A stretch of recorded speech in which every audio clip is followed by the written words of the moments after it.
Muy buenas noches.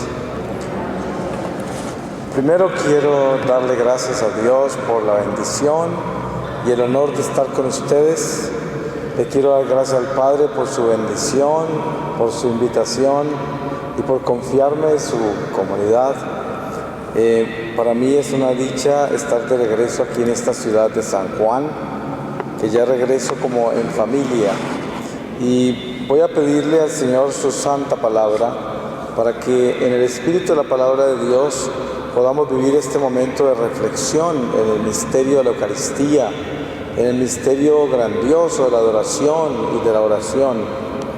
Y les voy a leer a ustedes de la segunda carta de San Pablo a Timoteo, en el capítulo 3, desde el versículo 14. Y dice así: fidelidad a la Sagrada Escritura. Pero tú permanece firme en lo que has aprendido y creído, ya que sabes de quiénes lo aprendiste, y porque desde niño conoces la Sagrada Escritura, que puede darte la sabiduría que conduce a la salvación por medio de la fe en Cristo Jesús. Toda la Escritura es inspirada por Dios y útil para enseñar, para argumentar, para corregir y para educar en la justicia, con el fin de que el hombre de Dios esté bien dispuesto, preparado para toda obra buena. En la presencia de Dios y de Cristo Jesús, que va a juzgar a vivos y muertos por su manifestación y por su reino, te advierto seriamente: predica la palabra, insiste con ocasión y sin ella, reprende, reprocha y exhorta siempre con paciencia y doctrina, pues vendrá un tiempo en que no soportarán la sana doctrina, sino que se rodearán de maestros a la medida de sus pasiones para halagarse el oído. Cerrarán sus oídos a la verdad y se volverán a los mitos. Pero tú sé sobrio en todo, sé recio en el sufrimiento, esfuérzate en la propagación del Evangelio, cumple perfectamente tu ministerio. Palabra de Dios. Pues hermanos y hermanas en Cristo, podría decirles que yo no soy un teólogo, nunca he estudiado ciencias religiosas, soy un laico común y corriente como todos ustedes aquí presentes, con excepción de nuestros sacerdotes, y lo que vengo a compartir con ustedes sobre este misterio de la Eucaristía, que tengo el honor de compartir con ustedes esta noche, es mi experiencia de Dios, que es la experiencia de un hombre que ha sido rescatado de las tinieblas. Yo soy la persona más indigna para estar aquí hablando de Dios, porque si algo debía hacer es que no tengo absolutamente ningún derecho para estar acá, porque hice toda mi vida todo lo contrario a lo que el Señor me pidió. Sin embargo, precisamente eso estamos haciendo acá, esta noche, dando testimonio de la misericordia de Dios, que se apiada de nosotros. Sin importar cuánto hemos caído en el abismo, Él nos rescata y se olvida, y nos da la oportunidad de rehacer nuestra vida, de reconstruir nuestra vida. Así como me la ha dado a mí, se la ha dado a millones de almas a través de la historia de la humanidad.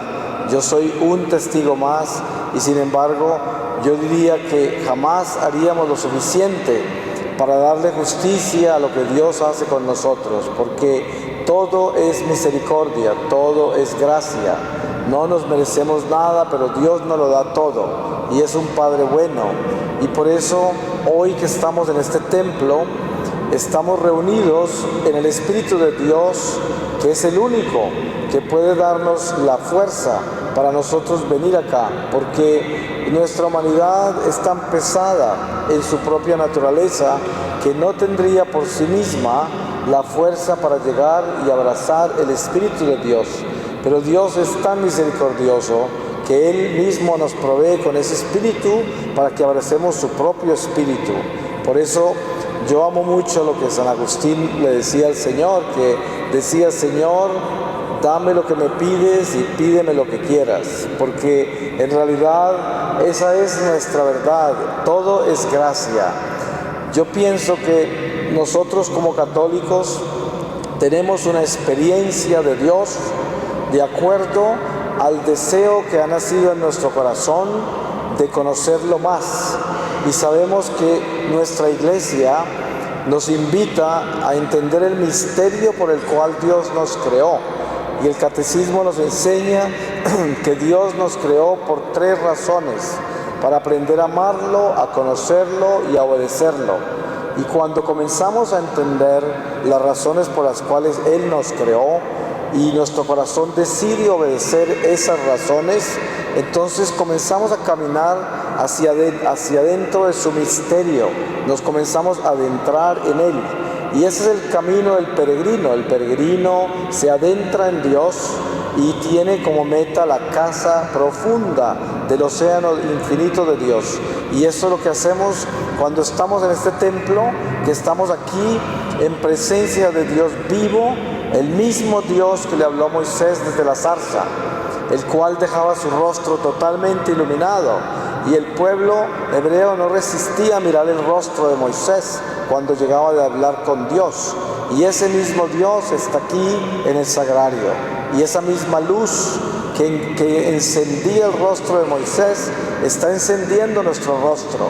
Y este es el Dios vivo, es el Dios humanado, un Dios que se hace pan de vida, un Dios que se hace carne y sangre, y un Dios que nos deja este misterio de la transustanciación, este misterio eucarístico, para que nosotros permanentemente nos alimentemos con Él. Es algo que está por encima de nuestro entendimiento humano, pero está unido a nuestra naturaleza en el Espíritu, donde Dios habla al alma permanentemente. Cuando el alma despierta la sed por Él y quiere conocerlo más y amarlo más y terminar realmente obedeciéndolo. Yo diría que si nosotros nos pudiéramos describir de qué es lo que nosotros somos con relación a lo que Dios ha hecho con nosotros al llamarnos a esta iglesia, que es su iglesia, la Iglesia Católica, diría que nosotros somos instrumentos eucarísticos de reparación, y que nuestra vida entera está fundada en la misión eucarística. Toda nuestra vida católica es un llamado a ser esas vasijas de barro que llevan el tesoro, como dice San Pablo, vasijas que necesitan ser vasijas que permanentemente están reconciliadas con el Señor.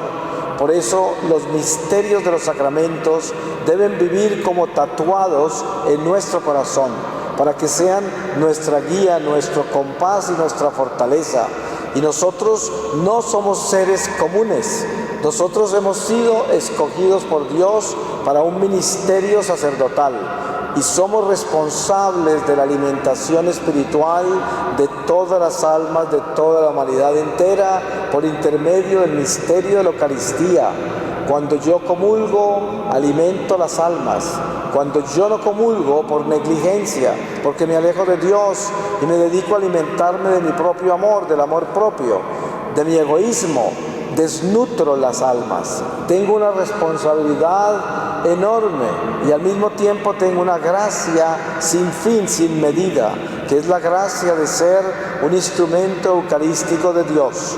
Debemos entender que el misterio maravilloso de la Eucaristía no es solamente este Dios que se hace presencia entre nosotros en este pan misterioso, aquí en este sagrario, sino que es que nosotros somos llamados a consumir este misterio, para que este misterio se haga vida en nuestros huesos, se haga vida en nuestra carne, se haga vida en nuestra sangre, y para que desde nuestros huesos, que siendo huesos mortales, limitados, pecadores, el Señor se glorifique, y en medio de estas flaquezas en que nosotros recibimos ese misterio, el Señor se eleva desde esa miseria a glorificarse, siendo pan y vida para todos los que nos rodean y cruzan nuestro camino, siempre y cuando nosotros podamos someter estas limitaciones humanas, esta incapacidad que tenemos de amar perfectamente como Dios nos pide, de vivir todas esas virtudes que Dios nos llama a cultivar. Y sin embargo, en la sed de alcanzar eso que Dios nos pide, es donde se glorifica a Dios y nos completa lo que nos falta para así convertirnos en alimento vivo. Cuando nosotros leemos la historia sagrada, nos damos cuenta de un misterio eucarístico hecho vida, por ejemplo, en algunos de los santos, como San Ignacio de Antioquía, obispo de Antioquía, de los primeros obispos de la Iglesia. Él es condenado por Nerón a morir devorado por los leones en el Coliseo de Roma. Y el transporte de él desde Antioquía hasta Roma pues toma mucho tiempo. Y el pueblo cristiano abogaba por él, por su libertad. Y San Ignacio le rogaba a los cristianos que no pidieran su libertad. Él decía: yo tengo que ser triturado por los dientes de la bestia para hacerme pan de vida. Y cuando San Ignacio llegó al Coliseo y lo lanzaron a los leones, él estaba vestido de obispo y corrió cantando salmos hacia los leones, y los leones los devoraron. Pero ese día es uno de los días en la historia sagrada en que más romanos se convirtieron al catolicismo, al cristianismo. ¿Y qué quiere decir eso? San Ignacio se convirtió en pan de vida, se cristificó, se convirtió en ese pan, precisamente porque la Eucaristía lo había elevado a esa santidad, le había dado esa fuerza. Ustedes saben que cuando se lee la historia sagrada, nos damos cuenta que Jesús resucita y está 40 días con los apóstoles. Ningún apóstol durante esos 40 días se atrevió a ir a ninguna parte de la Judea a testificar que Jesús había resucitado. Ninguno de ellos. No fue hasta que recibieron el Espíritu Santo y comenzaron a partir el pan en comunidad, que comenzó la iglesia a crecer como iglesia ya, una iglesia que se reunía a orar, a alabar a Dios, a glorificarlo por las maravillas que había hecho después de que Jesús ascendió al cielo y envió el Espíritu Santo. Y ya ese pan de vida empezó a tomar tanta fuerza entre ellos que la gente ni siquiera se preocupaba por pedirle a los apóstoles que impusieran manos en los enfermos o en los posesos. Tan solo los colocaban en línea en las calles por donde sabían que ellos caminaban hacia el templo todos los días a predicar. Y cuando pasaban, la sombra de ellos sanaba a los enfermos y liberaba a los posesos. Pero es que ellos llevaban ya ese Dios vivo, porque estaban consumiendo esa Eucaristía todos los días en comunidad, comulgaban todos los días y se convirtieron en tabernáculos del Dios vivo. Este templo es un territorio inmenso de almas. Desde este sagrario, Jesús Eucaristía está para salvar almas alrededor de esta parroquia, y es el radio de acción de esta parroquia eucarístico. Solo Dios sabe lo grande que es. Y Dios no hace discriminación de personas. Desde este sagrario el Señor está bendiciendo todos los seres humanos que viven alrededor de esta parroquia, sin importar quiénes son: el budista, el hinduista, el musulmán, el judío, el ateo, el indígena, el cristiano. Todos están bendecidos por Jesucristo Eucaristía. Y cuando nosotros llegamos a nuestra parroquia y somos esos instrumentos eucarísticos, y somos instrumentos eucarísticos fieles, que nos preparamos minuciosamente como Dios nos pide prepararnos, a través de la reconciliación que nos da el sacramento de la confesión, y venimos con un corazón contrito, un corazón consciente de la responsabilidad que tenemos de recibir ese pan en gracia, y llegamos a comulgar. El Señor, con nuestra sangre que se cristifica con la Eucaristía, compra almas en el momento que comulgamos. Durante este misterio eucarístico en la misa suceden cosas extraordinarias, como por ejemplo todas las actividades del mal alrededor de esta parroquia, que el diablo y todos sus espíritus estaban fraguando contra las almas que viven alrededor de esta parroquia, fueron detenidas durante la misa. y los prisioneros quedan con sus cadenas más flojas y tienen la oportunidad de recapacitar. Cuando se celebra la Eucaristía sobre este altar, desciende la Santa Ciudad de Luz y los demonios quedan enceguecidos y huyen. Cuando ellos ya regresan a las almas que tienen cautivas o quieren cautivar, han perdido mucha fuerza. Si no fuera por el misterio de la Eucaristía, este mundo estaría destruido. Y tenemos que entender lo grande que es este misterio. Cuando nosotros entendemos ese misterio, entonces en nuestro corazón comienza a despertarse el hambre eucarística. Yo no podría considerarme un verdadero instrumento eucarístico de Dios si en mi corazón no haya una auténtica hambre eucarística. Yo puedo pensar como católico, ¿cuánta hambre eucarística tengo yo? Y esa es la medida de cuánto me ha adentrado en el misterio de nuestra fe, porque nuestra fe está fundada en ese Espíritu Divino de Jesucristo, y ahí está el misterio de su encarnación, y por lo tanto está el misterio eucarístico, que es ese misterio transustanciado, que es el encuentro con una presencia de un Dios que se hace hombre para que nosotros lo consumamos y podamos nosotros sobrellevar esta vida temporal y convertir esta mortalidad en una vida eterna y rescatar lo que hemos perdido con el pecado original.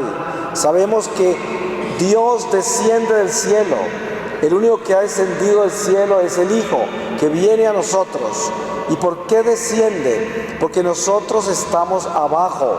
Y después cuando se va, ¿qué hace? Asciende y nos invita a seguirlo para que salgamos de donde estamos, del destierro.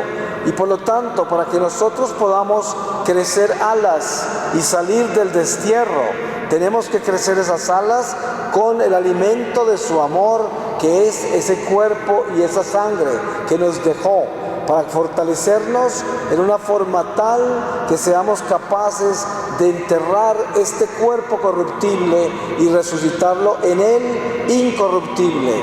Y debemos entender que la promesa de Jesucristo es verdad, es real, no moriremos. Cualquiera de nosotros ha tenido una experiencia de la semilla y sabemos que la semilla tiene que enterrarse, tiene que podrirse, tiene que descomponerse para que crezca ese cuerpo de esa semilla que Dios escoge. De esa semilla sale un cuerpo. ¿Y qué sucede con nuestro cuerpo material cuando lo enterramos en esa mortalidad? Pero enterramos esa mortalidad en Jesucristo por nuestra fe en Él, nuestro amor en Él, nuestra fidelidad a Él, nuestra obediencia a Él. Ese cuerpo se entierra incorruptible como una semilla y aparentemente se pudre y parece que se hubiese descompuesto completamente. Pero ¿qué sale de ese cuerpo corruptible cuando el alma se ha unido a Dios y ha vivido en Dios? Que ese cuerpo se transforma, no se descompone realmente desde la mística real de lo que significa la muerte física. Es un estado de transformación. Y lo que sucede es que nosotros nos elevamos al Espíritu de Dios y por lo tanto trascendemos la vida temporal. Y ese saborear, ese misterio, es nuestra iglesia terrenal. Esta iglesia peregrina es la que nos trae a nosotros las primicias de esa promesa. Si nosotros vivimos esta liturgia y vivimos y entendemos que esta liturgia es divina, de origen divino, entonces al estar en el templo durante la Eucaristía, sabemos místicamente que estamos dentro de la ciudad de luz. Y entre más nos adentremos en el misterio de la liturgia, entre más vivamos una vida litúrgica, más nuestra alma comenzará a vivir en la ciudad de luz, en la eterna ciudad, que es nuestra casa. El Señor ya nos dio el pasaporte, ya nos dio la nacionalidad para la ciudad eterna, la ciudad de luz. Pero nosotros debemos comenzar desde este destierro, adentrarnos en esa ciudad por intermedio de nuestra fidelidad a Dios, por intermedio de nuestro sacrificio. de entregarle a Dios nuestra sangre y entrar en la pobreza del alma, la pobreza espiritual, que es entregar este territorio humano, el territorio del orgullo, el territorio de la autosuficiencia, de la vanagloria, del egoísmo, y entregárselo a Dios para hacernos pequeños, humildes, servidores de su reino, trabajadores de su viña. Que seamos mensajeros del amor de Dios en todo lo que hacemos, en lo que sentimos, en lo que pensamos, y que sembramos en nuestro corazón la única meta, que es constantemente vivir en una transformación hacia el bien y convertir todos esos actos de desamor en amor, los actos de desobediencia en obediencia, los actos del pecado, transformarlos hacia la gracia y estar constantemente caminando en esa conversión, la cual se hace posible por estos sacramentos. Y nosotros nos preguntamos, ¿y qué hay del resto de la humanidad que no conoce este misterio, que no lo recibe y que no lo recibirá? Tenemos un indígena en la selva que nunca conocerá la Eucaristía y morirá así. Y precisamente ese es el misterio de nuestro sacerdocio eucarístico. Nosotros somos responsables de todas esas almas que no alcanzan a llegar acá a recibir ese misterio, que no lo abrazan durante esta vida natural, porque la Eucaristía que nosotros recibimos alimenta a todos esos seres, las almas de todos esos seres humanos. Y parece muy difícil llegar a asimilar lo grande de este misterio, pero no lo es, porque en la sencillez de lo que Dios explica con relación a lo que nosotros somos, podemos simplemente dejar nuestra razón en paz para que el Espíritu entre con su sabiduría y nos impregne con este regalo. Un ejemplo físico: la Tierra tiene un equilibrio ecológico. Dentro de esta ecología tenemos muchos elementos que producen el equilibrio. Por ejemplo, la Tierra tiene una capa ozono que nos protege de que el sol no nos calcine y nos lo entrega dosificado en una forma que lo podamos recibir como alimento y no como calcinación. También existen miles de elementos que producen ese equilibrio para este organismo celular en el que habitamos. Las abejas son importantísimas. Si se desaparecieran, habría un desequilibrio ecológico. Muchísimos otros elementos, pero nosotros en el día a día no estamos conscientes de todo lo que produce nuestro equilibrio natural. De la misma forma, en el mundo espiritual, la Eucaristía es el alimento y el equilibrio de todas las almas de toda la humanidad. Un pakistaní musulmán que se levanta por la mañana en su pueblo en Pakistán no tiene ni idea que la Eucaristía que yo recibí aquí por la mañana le alimentó su alma. De la misma manera que yo ignoro cuando me levanto que los rayos del sol están filtrados por la capa ozono. De esa manera, ese es el misterio. Pero nosotros somos alimento de todas las almas, de toda la humanidad entera con la Eucaristía. Por lo tanto, somos piedras vivas del templo de Dios. A pesar de nuestras limitaciones, a pesar de nuestra miseria, a pesar de nuestra naturaleza inclinada al pecado, sin embargo, de nosotros Dios hace instrumentos para la salvación de las almas del mundo entero, todas las almas de la humanidad entera. Y esto tenemos que tenerlo claro. Cuando nosotros venimos a la iglesia a adorar el Santísimo, estamos en presencia de Dios vivo, el mismo Dios que le habló a Moisés desde la zarza ardiente, el Dios de Abraham, de Isaac, de Jacob, de las 12 tribus, el Dios de todos los apóstoles y profetas, el mismo Dios nuestro que está aquí en este sagrario, y venimos a adorarlo. Ustedes saben algo muy importante: cuando yo vengo a adorar al Santísimo que está expuesto, yo tengo que acordarme a quién vengo a visitar. A veces con tristeza escucho personas que me preguntan: ¿cómo hago yo para mantenerme despierto cuando voy a adorar al Santísimo. Yo hago mis rosarios, leo mis novenas, leo un poco las escrituras y después realmente no sé qué hacer y termino durmiéndome.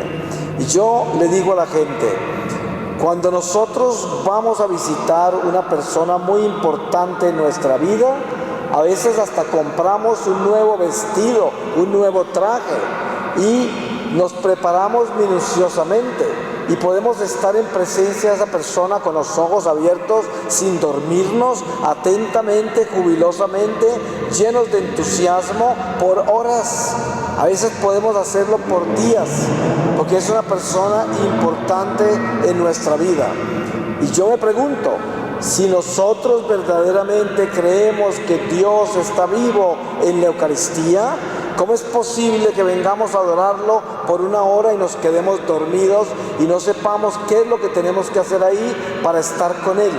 Eso quiere decir que realmente todavía no creemos en el fondo de nuestra alma que ese es Dios y que está vivo y que está en nuestra presencia y que nosotros estamos en presencia de Él. Tenemos que ser sinceros y ser realistas. Eso quiere decir eso, porque si nosotros creyéramos de verdad que Jesús está vivo en la Eucaristía, al estar en su presencia adorando al Santísimo, prácticamente estaríamos como en un éxtasis, porque estamos en presencia del Señor, ni parpadearíamos, estaríamos casi extasiados todo el tiempo.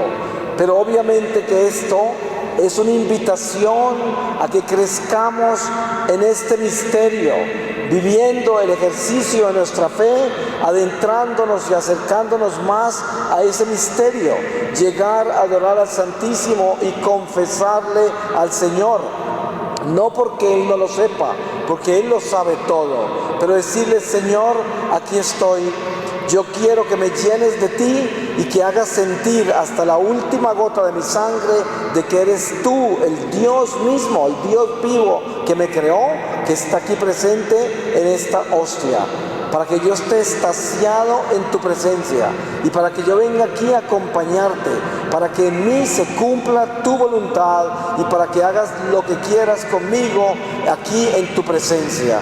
Y esta es la entrada sincera al misterio eucarístico. Por eso debemos encontrar ese momento de paz entre nosotros y Dios, que es el reconocer quiénes somos y no llegar a adorar al Santísimo pretendiendo que estamos llenos del conocimiento, la reverencia, el amor hacia un Dios vivo en esa hostia, cuando realmente estamos peleando para no dormirnos, estamos peleando para estar entretenidos lo suficiente y aguantarnos una hora en su presencia que realmente no concebimos en el fondo de nuestro corazón.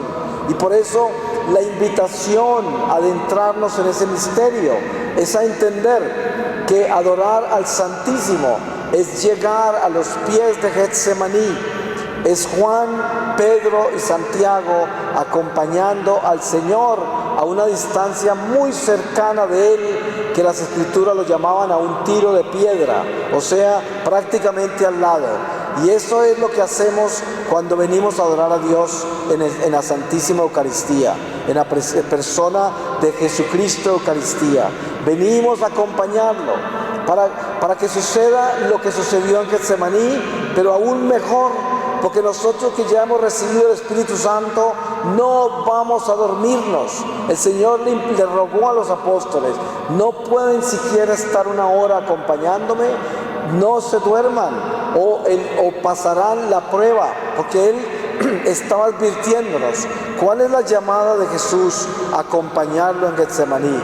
Es que Él quiere que nosotros podamos ser testigos de Él ante el Padre, para que el Padre, a través de nosotros que estamos como testigos, pueda permitir al Señor Jesús a rescatar más almas. Si usted quiere saber cómo puede traer las bendiciones más grandes a su familia, a su comunidad, a su nación, venga a adorar el Santísimo Sacramento, porque ahí es donde está la verdadera fuerza del Dios vivo, humanado, que se hace carne y sangre y que permanece entre nosotros en una forma mística y eucarística y que es una realidad viva. Nuestra iglesia tiene incontables testimonios de la Eucaristía. Los milagros eucarísticos son muchos, que están absolutamente comprobados. Y estos milagros eucarísticos son milagros donde Jesús ha permitido que esa hostia se convierta en un pedazo de su corazón, en un pedazo de su carne, en sangre, para que nos demos cuenta que es una realidad, que Jesús está vivo en esa Eucaristía. Y como les decía al principio, yo no soy nadie, soy un pecador rescatado de la oscuridad total, de las garras del demonio, el más indigno de estar acá. Sin embargo, el Señor es tan grande que yo he podido ver a Jesús en la Eucaristía más de una vez. Y por eso testifico con mi vida que el Señor está vivo en esa hostia y que nosotros debemos tener la conciencia de que esa hostia no la podemos tocar si no estamos preparados.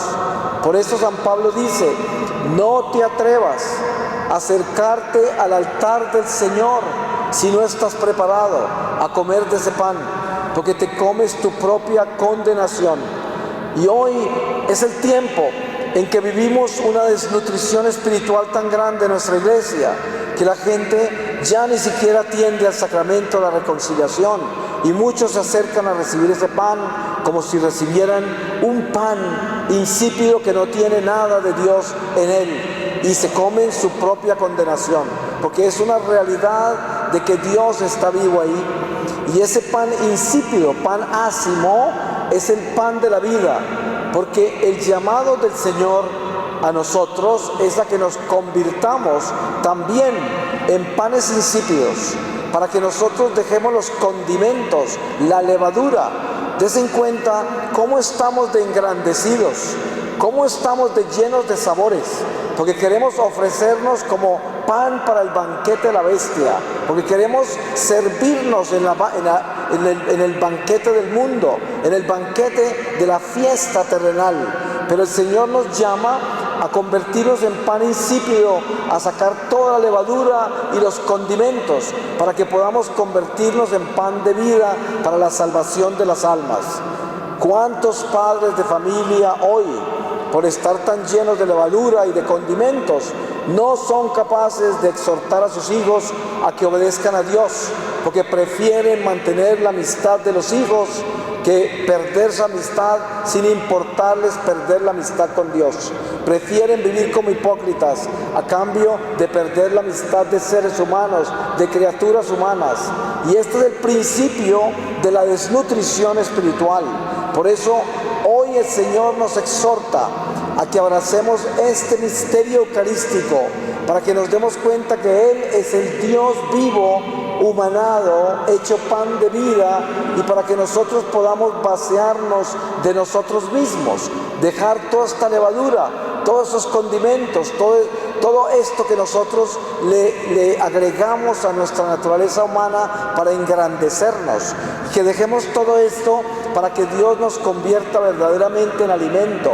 Sabemos que si yo vengo a confesarme, y yo sinceramente me estoy confesando, que quiere decir, yo vengo a decirle al Señor por intermedio del sacerdote, Padre Santo, he pecado contra ti, vengo arrepentido a confesar mis pecados, y Señor, preferiría morir que pecar otra vez, porque yo sé que te he ofendido, le he hecho daño al prójimo, he dañado a mi alma, y quiero que tengas misericordia, y sé que tú eres un Dios bueno y que me perdonas, y sé que le has dado poder a la iglesia para desatarme de mi pecado y quitarle el poder al diablo, el poder que yo le di por asociarme con él en el pecado.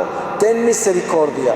Y si yo tengo un arrepentimiento sincero, a través de un acto de contrición sincero, y también con la conciencia de que el hecho que yo renuncie con todas las fuerzas de mi alma, mi mente, mi corazón y todo mi ser al pecado, yo sé que con eso no quiere decir que tengo garantizado el haber superado esa flaqueza, pero sí de que he renunciado a esa flaqueza con todas las fuerzas de mi alma. El Señor me perdona, y si yo vuelvo a caer en esa misma flaqueza, pero en medio de una batalla contra la tentación, Soy un soldado herido, pero no soy un hipócrita que me entregué voluntariamente a la tentación después de que había renunciado con todas las fuerzas de mi alma ante el tribunal de la misericordia en el sacramento de la confesión. Ante el tribunal de Dios al final de esta vida, el pecador que luchó sinceramente contra sus flaquezas, contra sus debilidades y constantemente llevó esas caídas al tribunal de la misericordia, ante el tribunal del Señor, ese pecado, desde el día en que uno renunció a él sinceramente, ya había desaparecido del Señor, aunque muchas veces cayó después de eso, porque Él sabe y conoce los corazones y sabe que nosotros sinceramente no queremos esa flaqueza, esa debilidad en nuestra vida y nos atormenta, y a través de eso nos purifica. ¿Y qué hace la Eucaristía? La Eucaristía precisamente es la fuerza que recibimos de Dios para que podamos amar, para que podamos perdonar, para que tengamos la fuerza de ser pacientes y tolerantes, para que tengamos caridad, para que podamos obedecer a Dios. Esa es la fuerza eucarística que nos viene a dar en nuestra alma esa sabiduría divina de poder concebir hasta en nuestros huesos de que es importante y definitivo obedecerle a Dios, a pesar de todo, a pesar de toda la seducción de este mundo material, a pesar de todos los encantos que nos ofrece la vida natural, a pesar de todos los apetitos desordenados de este vientre humano que quiere consumirse todo, saborearlo todo, disfrutar todo. Y no es que todo sea malo y no es que el mundo sea un demonio, pero sí tenemos que entender esto: el mundo material es un instrumento y nosotros tenemos que administrarlo con Dios, porque si nosotros administramos el mundo material sin Dios, nos convertimos en esclavos del mismo instrumento. Y por eso entendemos que el mismo cuchillo que parte un pedazo de pan apuñala a un ser humano también y lo mata. Pero no es que el cuchillo sea malo, sino la mano que lo empuña, que puede ser mala. Y por eso jamás podemos demonizar el mundo material, jamás podríamos demonizar este cuerpo material, porque es un templo del Espíritu Santo o es la letrina de Satanás donde bota el excremento de su pecado, dependiendo de nosotros qué decidimos hacer con nuestra vida. Por eso Dios detesta al tibio, detesta al mediocre, al hipócrita, lo vomita de su boca, porque el hipócrita pretende estar en ambos lados. Y por eso hoy el cristianismo más popular de todos es cuando la prédica, el evangelio se presenta en esta forma: ay, no seamos tan duros con nosotros mismos, Dios nos ama tal y como somos, Él nos perdona, nosotros somos unos pecadores y Él nos conoce. Todo mundo grita aleluya, porque les encanta oír eso. Cuando nosotros le damos a un ser humano esto de oportunidad para hacer las cosas, no las hace. Si usted lee con cuidado el Evangelio, cualquiera de los 4 evangelios, y lee todo el Nuevo Testamento, que es ese testimonio de Cristo vivo entre nosotros, se dará cuenta que Jesús nunca felicitó a los apóstoles, y Él no era un maestro injusto. Él siempre les pidió más y Él siempre los mantuvo caminando en la punta de los dedos de sus pies. Siempre les decía, hombres de poca fe, les pedía más. Ustedes se dan cuenta que un entrenador, cuando prepara un atleta para los olímpicos, ¿qué hace con él? Lo entrena todo el día, lo pone en perfecta continencia y disciplina. Todo lo que tiene que hacer el atleta es prepararse y tener una alta disciplina con lo que come, cómo descansa, cómo entrena. Y eso, como dice San Pablo, para ganarse una corona perecedera. Ustedes se pueden imaginar, nosotros que vamos detrás de la corona eterna, cómo nos debemos preparar. Y por eso hoy cuando se predica un evangelio tal y como el Señor nos lo dio, nos llaman fanáticos, radicales, exagerados, muy duros, porque estamos como olvidándonos de la misericordia de Dios. Pero no es así, hermanos y hermanas, en Cristo. Eso es mediocridad. El Señor nos llama a vivir la fe tal y como Él nos la ha revelado. Por eso jamás podemos negociar el pecado. Yo siempre he oído, a veces me ha ocurrido que estoy en un retiro en algún lado y en el mismo retiro hay alguna persona dañando todo lo que yo estoy diciendo y partiéndolo por la mitad, diciendo es muy exagerado, eso es muy duro, esto es el mismo diablo, porque nosotros tenemos que entender que Jesús nos entregó un evangelio eterno.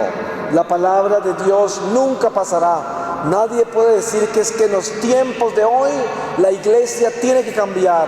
Nos tenemos que adaptar a los tiempos. Hoy podemos vivir tranquilamente sin casarnos. El Señor nos entiende. Hoy, si nosotros tenemos que robar un poco, pues tenemos que robar un poco para sobrevivir, porque es tan difícil el mundo de hoy. Y a veces uno se encuentra con gente que dice, yo he cambiado un poco, ahora fornico un poquito menos, robo un poquito menos, miento un poquito menos, y creen que están caminando en una conversión y están convencidos de esa mentira. Y yo le digo, así sea el que sea, y con todo el respeto que todos ustedes se merecen, porque ustedes son todos hijos de Dios como yo. Y todos nosotros somos pecadores, pero al mismo tiempo todos nosotros hemos recibido el mismo Espíritu y nos merecemos el amor los unos por los otros y el respeto los unos por los otros. Pero ¿qué es más importante en la iglesia de hoy que exhortarnos los unos a los otros a tiempo y a destiempo? Si verdaderamente nos amamos con el amor de Dios, no vamos a permitir mediocridades, no vamos a permitir tibiezas, porque el amor de Dios es un amor verdadero, sincero, auténtico, un amor que no negocia la ley de Dios. Y tengan la seguridad de esto: si usted se encuentra con otro católico, que así sea del clero o un laico, que le negocie la ley de Dios, tenga la seguridad que esa persona seguramente está podrida en pecado también. ¿Y por qué razón? Si usted sabe que lo que está haciendo es pecado y otra persona le dice que no es pecado, y usted afanosamente acude a ese error y lo abraza, ¿qué quiere decir? La miseria busca compañía. Es obvio. Porque si una persona le viene a cambiar la ley de Dios a su conveniencia, esa persona está peor que usted. Y lo más grave de todo es que nosotros conocemos la verdad. Nadie nos puede cambiar la verdad. Ustedes saben que cuando leemos el libro de la sabiduría, se habla de la sabiduría como ella, una persona, ¿cierto? La sabiduría. ¿Y por qué se dirige la palabra a la sabiduría como una persona? Porque es el Espíritu de Dios, el Espíritu Divino, el Espíritu Santo, la sabiduría. Y todos nosotros hemos recibido el mismo Espíritu, Espíritu de sabiduría. Ese don lo tenemos todos nosotros. Ustedes han escuchado que se dice que el Espíritu Santo tiene 7 dones. Y al mismo tiempo sabemos que el número 7 es infinito, contiene todo. Porque numerológicamente hablando, no podríamos decir que Dios tan solo tiene 7 dones. Lo que quiere decir es que los tiene todos. Pero en esos 7 dones que la iglesia nos presenta, está el misterio de lo infinito cuando miramos en cada uno de ellos. Es como, por ejemplo, yo le digo a la gente, ¿ustedes quieren conocer el tratado de demonología más perfecto de la Iglesia Católica? Las 3 tentaciones del diablo a Jesús en el desierto. En esas 3 tentaciones está toda la demonología de nuestra iglesia contenida. De la misma manera, en el misterio de nuestra fe, en todo lo que Dios nos ha concedido por intermedio de Jesucristo, en esos sacramentos, desde el bautismo hasta la primera comunión, la confirmación y todos los sacramentos que abrazamos de acuerdo a nuestra vocación, está la efusión del Espíritu Santo en océanos de abundancia. Y por eso ninguno de nosotros tenemos la excusa de decir que no sabíamos. No existen inocentes después de ser bautizados, de recibir la Eucaristía, de ser confirmados. Existen ignorantes, pero no inocentes. Y hay gente que piensa que la ignorancia es una virtud y dice: ay, pero ¿qué sucede si la gente es ignorante y no sabía? Y piensan que la ignorancia es una virtud, como es, la confunden con la inocencia. Pero el ignorante no es inocente, sino que el ignorante ignora lo que sabe y no lo obedece. Por eso se llama ignorante. Entonces, claro, cuando una persona vive sin casarse y cree que está en gracia de Dios porque alguien le dijo que está bien, porque Dios lo ama de todas maneras, no es un inocente, es un ignorante. Y con esto yo no quiero ofender a nadie, porque hay gente que salta de la silla porque están viviendo así. No, pero ¿qué tal que yo no lo dijera? Por miedo a que la gente no me quiera, me ataque, me persiga. Ay de mí si no predico el evangelio que el Señor me enseñó. Ay de mí, preferiría que me muriera hoy mismo, esta misma noche. Porque no hay derecho a que en esta corta vida que tenemos nosotros vivamos como hipócritas y veamos que la gente se va a condenar, que la gente va a vivir un infierno después de esta vida. Y yo no quiero abrir mi boca, porque no quiero perder la amistad, no quiero que me persigan, quiero conservar mi imagen, quiero conservar las amistades de la gente, sin importarme perder la amistad con Dios. Pero aquí viene el secreto de todo esto. Nosotros debemos traer a un Dios que es amor, que es caridad, que es compasión. Ojalá que toda la gente de San Juan que está en pecado mortal se viniera para acá, porque este es el hospital de las almas y Jesucristo llegó por los enfermos. Pero qué terrible sería que lleguen los enfermos acá y no quieran dejarse curar. Ustedes saben, cuando uno recoge un herido en la calle y lo lleva al hospital, pues lo lleva al hospital para que lo curen, y del hospital no lo dejan salir hasta que no esté en condiciones de mantener su salud sin peligro. Eso es el instinto natural. Y lo mismo sucede cuando llegamos a la iglesia y venimos a sanarnos de las heridas del alma que está enferma por el pecado mortal y que puede padecer una muerte eterna al final de esta vida. Llegamos a la iglesia, pero para ser sanados. Y por eso no podemos hacernos los de la vista gorda, como dice el refrán. No podemos hacernos los ciegos de encontrar gente en la iglesia que llegó en pecado mortal y se quedó en pecado mortal.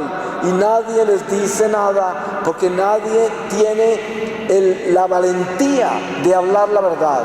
No tiene la valentía de exhortar y decirle a su hermano, a quien usted le debe el amor de Dios, decirle: hermano, qué bueno que Dios lo trajo a la iglesia, qué bueno que venga a la iglesia, pero qué bueno sería que reciba la medicina del divino cirujano, del divino doctor, del que viene a sanar las almas. No se quede en el pecado mortal, no cambie un ser humano por Dios. Toda la vida eterna se arrepentirá, porque ya no podrá cambiar las cosas. No podemos ser idólatras. Yo no puedo cambiar a Dios por el dinero. Yo no puedo cambiar a Dios por un ser humano. Yo no puedo cambiar a Dios por mis ideologías o filosofías. Eso es una absoluta tragedia. Y por eso la Eucaristía, que es el pan de ángeles, pan de vida, nos viene a dar a nosotros la fortaleza para poder serle fieles a Dios. ¿Y qué tal que nosotros llegamos a engañarnos a un nivel tal que seamos capaces de venir a comulgar en pecado mortal porque nos convencimos que lo que estamos haciendo no es pecado? Esto no podría compararse con ninguna otra tragedia. Más valdría que hoy mismo se muriera. Yo le digo a la gente: vamos a hablar de un Dios vivo, un Dios trino, un Dios que nos ama, que nos creó, un Dios omnipresente, que está en todo y en todos al mismo tiempo. ¿Cómo podemos concebir algo más grande? Hablemos de ese Dios que está acá entre nosotros. Ese Dios nos ha llamado para la santificación. ¿Cuál es la voluntad de Dios? Que todos busquemos la santidad. Esa es. ¿Y cuál es el escándalo de este mundo hoy? Si esta noche usted sale de este templo y hace una llamada a un amigo y le dice: mira, estuve en una reflexión sobre la Eucaristía y yo encontré la voluntad de Dios en mi vida, necesito volverme santo. Usted sabe lo que va a escuchar al otro lado de la línea: una carcajada. Porque para este mundo volverse santo es prácticamente volverse loco, es como el ridículo, porque la gente se olvidó de Dios, la gente perdió el norte de Dios, se les olvidó que nosotros hemos sido llamados a la santidad, porque tan solo los santos entran al cielo. Si yo no estoy buscando la santidad, ¿para dónde creo que me voy a ir al final de esta vida? Si solo los santos entran al cielo. Y es verdad que yo nunca alcanzaré la santidad por mí mismo, porque yo soy imperfecto. Pero acordémonos de esto: el diablo es 100% malo, y de la única manera que yo puedo superar al demonio para alcanzar la santidad es con 100% bueno. ¿Y cómo hago para alcanzar eso si yo soy perfecto? Ahí está Jesucristo. Esa es la redención. Él ha venido a completarnos. Él nos da lo que nos falta. Pero para poder encontrar lo que nos falta, tenemos que hacernos uno con Él.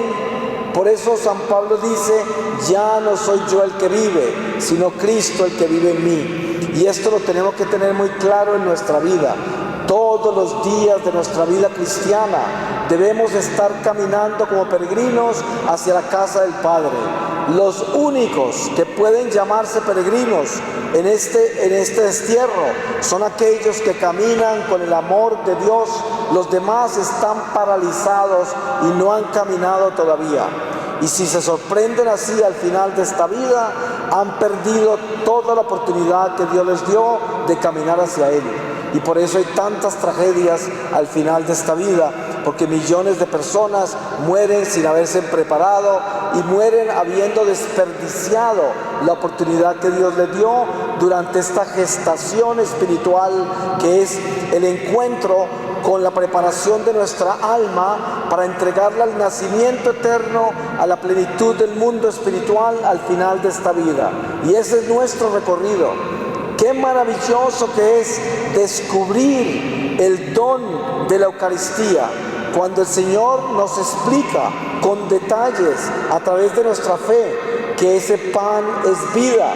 Por eso Él decía: el que come de mi carne y toma de mi sangre no morirá, tendrá vida eterna. Pero para eso tenemos que entender que tiene que haber un ingrediente indispensable, y es la fidelidad. Como dice el santo: Dios que te creó sin ti no te puede salvar sin ti. Tenemos que aportar nuestra fidelidad, entregarnos a Dios. Ustedes saben que la propiedad más grande que tenemos nosotros, la posesión más grande, es nuestra sangre. Hay personas que dejan todo, dejan el mundo, las cosas materiales, la familia, sus ideales, y se van para un monasterio, una ermita, y se encierran allá. Pero hay algo que no hicieron, y es que no se dejaron a sí mismos, no entregaron su sangre, y se convierte en el terror de los conventos o monasterios, porque se va para allá, es un ser energúmeno lleno de sí mismo, lleno de sangre. Y por eso la santidad no necesariamente se encuentra entregando todas las cosas que son valiosas para nosotros, siempre y cuando nos entregue la sangre. La sangre es donde hierven todas las pasiones. Aquí está nuestro territorio humano, y en esta sangre es donde hierve el bien y el mal. Y tenemos que definirnos en eso. La pobreza espiritual no comienza hasta el día que yo le entregue la sangre al Señor. Y esta es la condición. Por eso hoy el Señor nos ha reunido en este templo santo, en su presencia, para decirnos: los he creado con mis propias manos como instrumentos eucarísticos. Y yo quiero que entiendan que ustedes son importantes para la economía de la salvación, porque Dios tiene un plan perfecto. Un número exacto de almas entrarán al reino de Dios antes de que Jesús regrese. Y nosotros somos parte del motor de ese completar el número de almas que faltan por entrar al reino. ¿Y cómo hacemos eso? Con nuestro testimonio. Debemos convertirnos en faros de luz, columnas de luz y esperanza. No es lo que decimos, sino lo que hacemos. Por eso el apóstol Santiago dice: muéstrame tu fe y yo te muestro mis obras, porque al final de esta vida seremos juzgados ante el tribunal de Jesucristo en el amor que dimos. Yo le digo a la gente: mire, es mejor que usted se arrodille y le diga al Señor: Señor, no permitas que yo me pare de acá a caminar un paso más sin amor. Prefiero morirme hoy. Porque ¿qué vida puede ser una vida que se camina sin amor?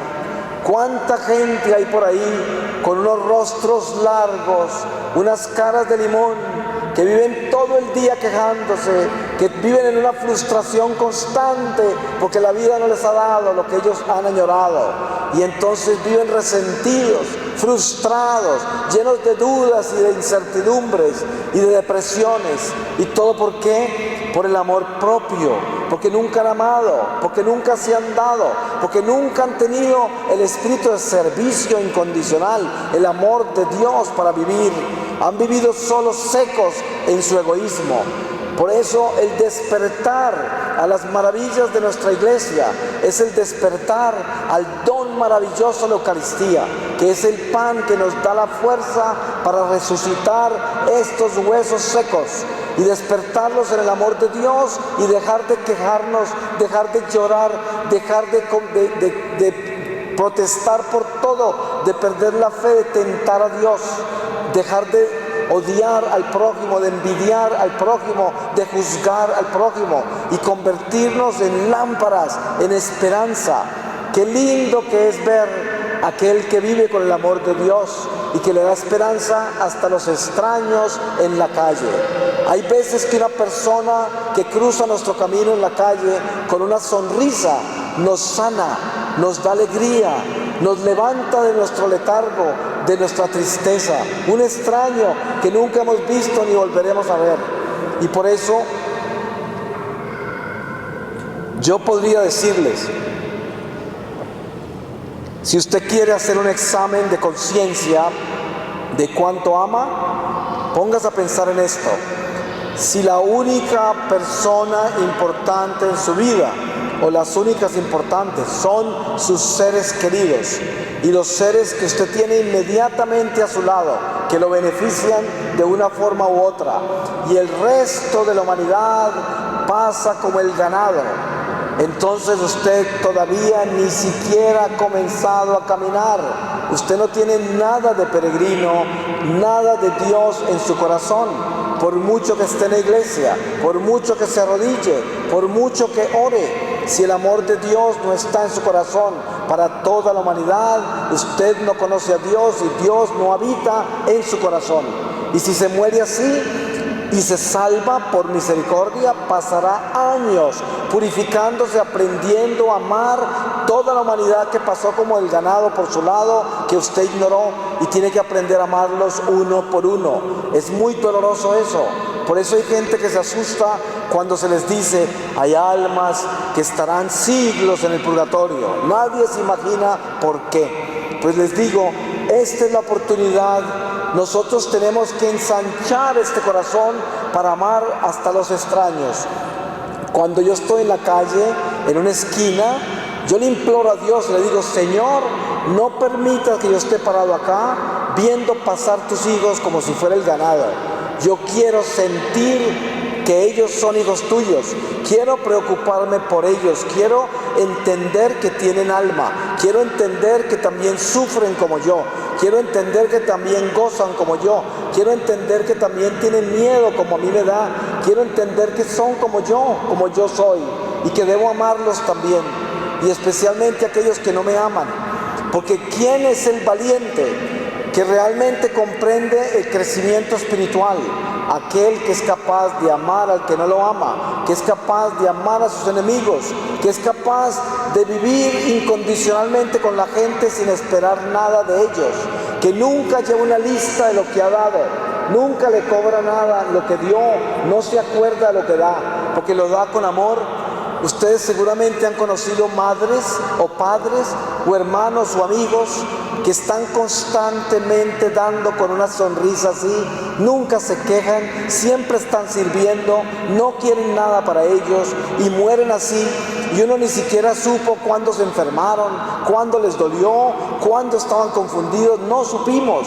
¿Por qué? Porque ellos llevaron esa cruz en el silencio de Dios, llevaron esa cruz con amor y nunca se la descargaron a los demás, y a los demás solo les dieron amor y solo les sirvieron sin esperar nada de ellos, no querían nada, solo se dieron.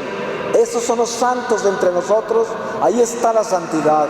Y por eso no se trata de hacer mucho, sino de hacerlo bien. Y el que no ha cometido errores es porque nunca ha trabajado. Por eso no tenemos que tener miedo al error. Ustedes se han dado cuenta que esas personas que dicen, ay, es que yo soy muy tímido, no me gusta hablar en público. Yo le diría, usted lo que es un vanidoso que tiene miedo de cometer errores. Por eso es así. No hay tal timidez. La timidez es vanidad. Eso no es una virtud. La gente cree que la timidez es una virtud. La timidez es cobardía. Tenemos que levantarnos de la timidez, levantarnos de la pereza y poder testificar como testigos de la luz y tener el valor para decir la verdad, tener el valor para confesar nuestros pecados. Es que cuando nosotros conocemos a Dios y nos adentramos en Él, descubrimos que el pecado es el diablo y nosotros somos el pecador. Y por eso cuando yo desenmascaro el pecado, desenmascaro al diablo y puedo liberarme de él. Pero cuando yo no desenmascaro el pecado, pues dejo el diablo escondido en mi corazón.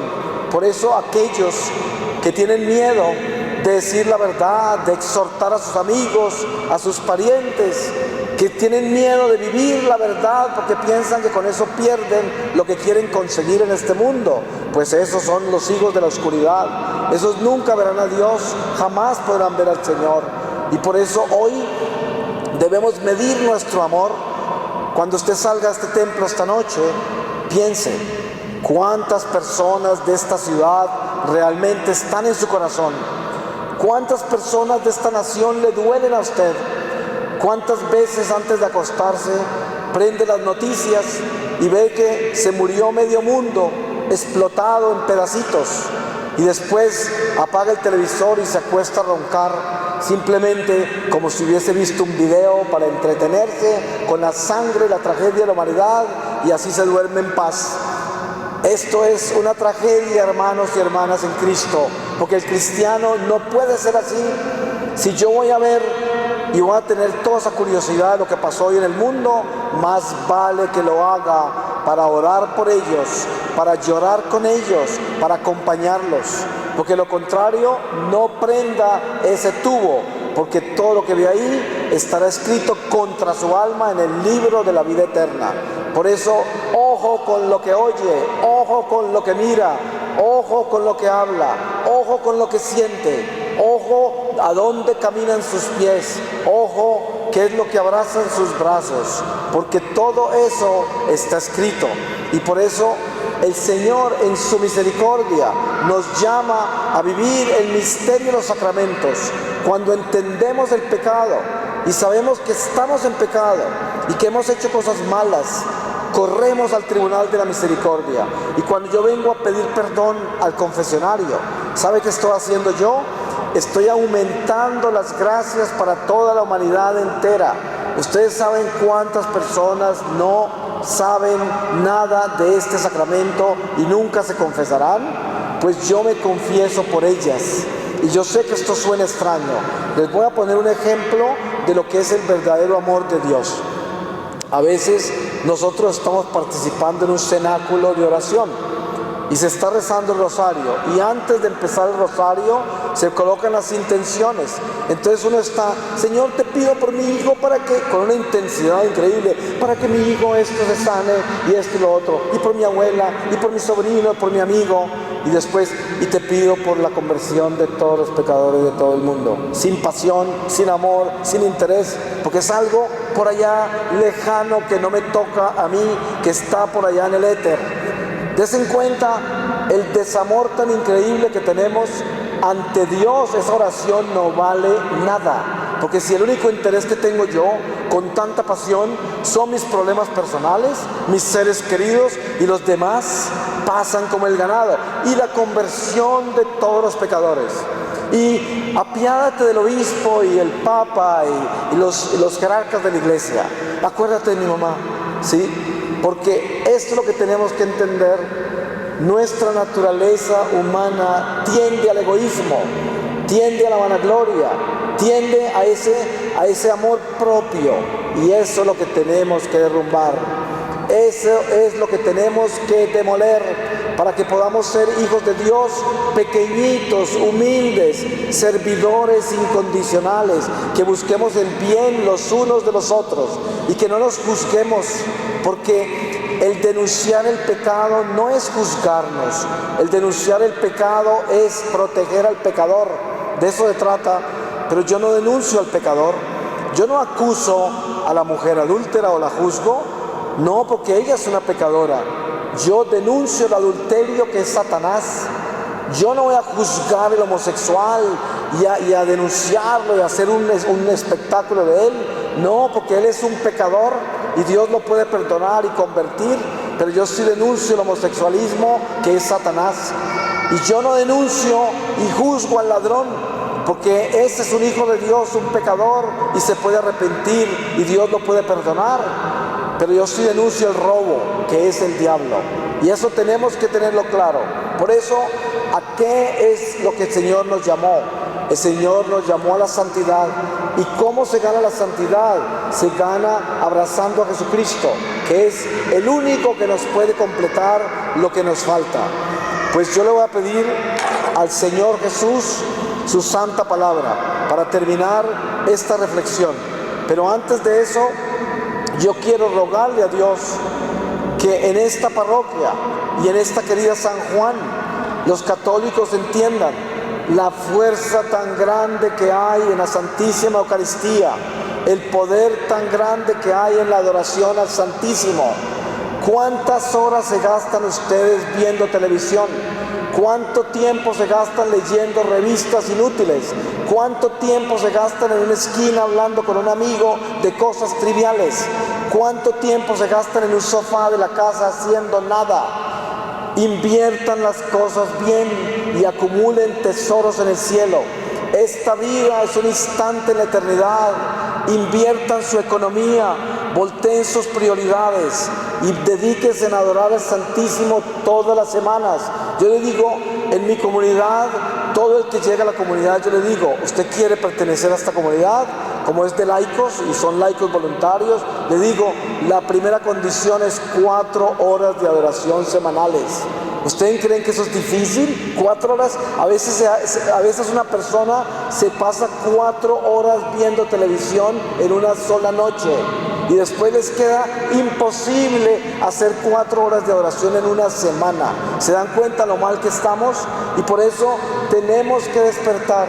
Yo le digo, invito a toda esta comunidad que Dios ha llamado en esta bella ciudad de San Juan, en esta bella nación de Argentina, a que abracemos lo único que va a traer bendiciones a sus familias, a sus comunidades, a la iglesia. A veces nos quejamos de que no hay vocaciones, nos quejamos de que las vocaciones que hay no son tan fuertes y tan santas, nos quejamos de que la gente ha dejado de venir a las cosas de Dios, pero no estamos haciendo nada por cambiar eso. Y por eso, ¿quiere usted hacer algo para cambiar eso? Propóngase adorar al Santísimo de hoy en adelante y ponga en su agenda como la más grande prioridad de su vida que usted haga 8 o 10 horas mensuales mínimo de adoración al Santísimo. Les aseguro que su vida se transformará en una forma tal que nunca lo van a creer, de las bendiciones tan grandes. Pero estoy hablando de católicos que entienden qué es un católico, católicos fieles, gente que no vive en pecado mortal, gente que se confiesa de cada caída, gente que busca la fidelidad a Dios. De esos católicos estoy hablando, católicos no mediocres ni tibios que negocian la fe con mentiras, sino los que van por la verdad, aunque nos llamen fanáticos, radicales, muy duros. ¿Qué importa? Si nosotros el día que vayamos ante el tribunal del Señor podemos decir: Señor, yo he vivido mi vida buscando la obediencia, he hecho todo lo que he podido, y eso es lo único que podemos decir al final de esta vida si caminamos con Jesucristo. Con la bendición de Dios sellamos esta reflexión y les voy a leer a ustedes, para terminar, del capítulo 8 de la carta de San Pablo a los Romanos, desde el versículo 1, y dice así: la vida en el Espíritu. Así pues, no hay ya ninguna condenación para los que están en Cristo Jesús, porque la ley del Espíritu de la vida que está en Cristo Jesús te ha liberado de la ley del pecado y de la muerte. Pues lo que era imposible para la ley, al estar debilitada a causa de la carne, lo hizo Dios enviando a su propio Hijo en una carne semejante a la carne pecadora, y por causa del pecado condenó al pecado en la carne, para que la justicia de la ley se cumpliese en nosotros, que no caminamos según la carne, sino según el Espíritu. Los que viven según la carne sienten las cosas de la carne, en cambio los que viven según el Espíritu sienten las cosas del Espíritu, porque la tendencia de la carne es la muerte, mientras que la tendencia del Espíritu la vida y la paz. Puesto que la tendencia de la carne es enemiga de Dios, ya que no se somete y ni siquiera puede a la ley de Dios. Los que viven según la carne no pueden agradar a Dios. Ahora bien, vosotros no vivís según la carne, sino según el Espíritu, si es que el Espíritu de Dios habita en vosotros. Si alguien no tiene el Espíritu de Cristo, ese no es de él. Pero si Cristo está en vosotros, ciertamente el cuerpo está muerto a causa del pecado, pero el Espíritu tiene vida a causa de la justicia. Palabra de Dios. Pues les puedo decir esto, hermanos: hablamos de la Eucaristía, hablamos del milagro de la adoración al Santísimo, pero ¿saben qué? Sin nuestros sacerdotes no tendríamos ese milagro entre nosotros. Entonces, ¿cuál es nuestra responsabilidad? Entender que tenemos un instrumento de Dios que es sagrado y que es un ser humano tan débil como nosotros, pero que tiene un don maravilloso, el don más grande que se le puede dar a una criatura humana. Tenemos que orar por nuestros sacerdotes todos los días de nuestra vida, porque cuando un sacerdote es tentado con todos los cañones que vienen del infierno, porque el diablo no se le acerca a un sacerdote con una pistola, se le acerca es con tanques de guerra, porque él tiene las armas más grandes en sus manos, y por eso necesitamos apoyar a nuestros sacerdotes, necesitamos amarlos, necesitamos respetarlos y no podemos juzgarlos. Y además, no se vayan a desmayar por los escándalos que hay en la iglesia. El Señor está limpiando la iglesia y esperamos que todos aquellos que caen se conviertan y se arrepientan, porque cada uno de nosotros también queremos una oportunidad cuando caemos, y por eso tenemos que estar unidos y no escandalizarnos, sino trabajar muy duro en el reino de Dios, buscando la fidelidad al Santísimo. Las criaturas humanas son un escalón para la santidad, pero no son Dios, y por eso le debemos es el culto a Dios, y por eso las criaturas no nos pueden decepcionar, porque nosotros no podemos amparar nuestra fe en los seres humanos, y todo ser humano nos va a decepcionar. La fe tiene que estar centrada en Dios. Amén.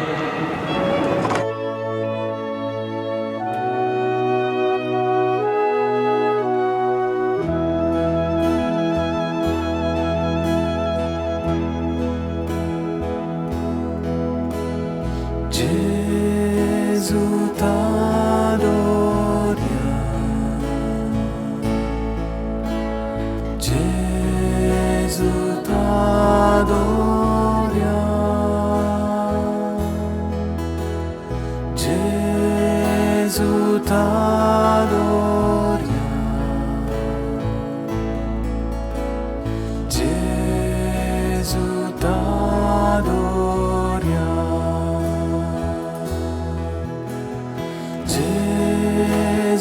está.